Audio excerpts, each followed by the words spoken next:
Hey, Shalom, all praises and glory and honor goes to Yahweh Shem Yahshai, double honors to the elders of Great Millstone who rule well. Peace and salutation to the elect and all the brothers pushing us working sincerely and truth. This is a brother of mine from GMS Toronto. Coming at you with another video, right? And this is what I'm talking about. This man has been punking these other NATO officials for years, right? And he has to understand he just came to the table, he just came to the forefront as a president, and these men have been going to these meetings for years, and this guy comes out of nowhere with that prideful look and that prideful body language. This is not confidence, man. And the kingdom is not ran. This kingdom of the Edomites is not ran like a monarch, right? Everyone has their own democracy, and they're spearheaded by the beast, right? And this guy thinks he's bigger than the program, right? The Lord set it up to where there's the beast, and then there's its minions, right? NATO is the program. America is part of the program, just like how France is part of the program, Spain is part of the program, and this League of Nations is pretty much for people to not overstep their boundaries.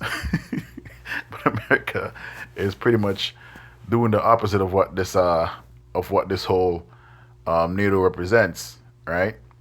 He's punking these guys on a whole nother level, man. This is 2017, now it's 2026. This is like 9 years later, right? And if I can see, you already know this man.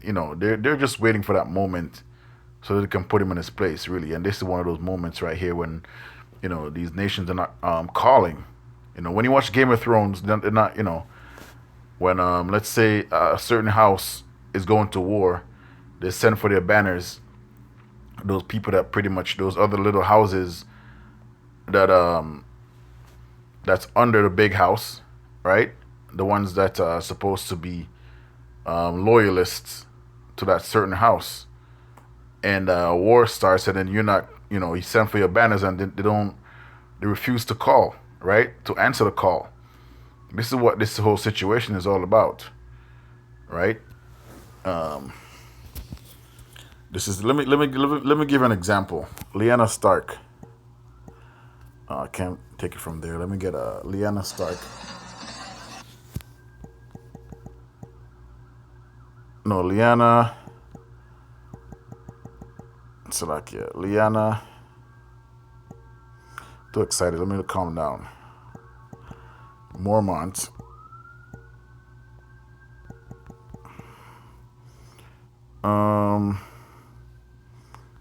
You refuse to call.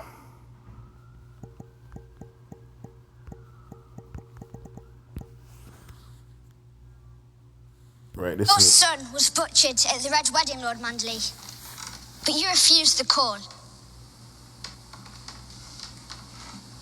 You swore allegiance to House Stark, Lord Glover, but in their hour of greatest need, you refused the call. And you, Lord Kerwin, your father was skinned alive by Ramsay Bolton. Still, you refused the call. But House Mormont remembers. Hey man, that's what that's what Trump is doing right now, man. Trump is he's pretty much, this is what he just did, right?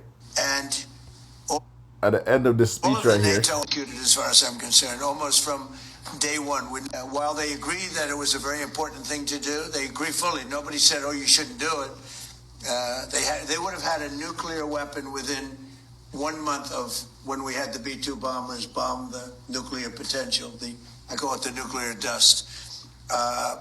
So I think NATO's making a very foolish mistake. And I've long said that, I wonder whether or not NATO would ever be there for us. So that's what Trump is going through right now with these with his allies, right?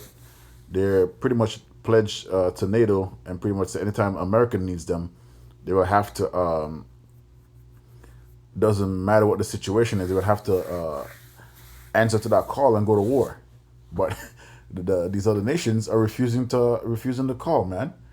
right? So he's pretty much disgruntled about the whole situation that no one's helping him.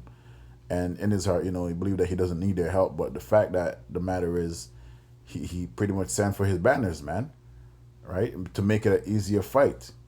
And that's how a bully operates. And they all refuse to call. And he's pissed, right? So if he himself can get revenge, because, you can tell this is all a chess match. You can call it petty. All right, you can call it a chess match, however you want to see it. He's gonna get his pound of flesh, right? Because he's probably pretty much he wants another nation to attack one of these other nation so that he can sit back and watch the whole situation. Just like World War I and World War II, they came in at the last minute. Who's in the background there? What's in the background? I don't know whose head is that, but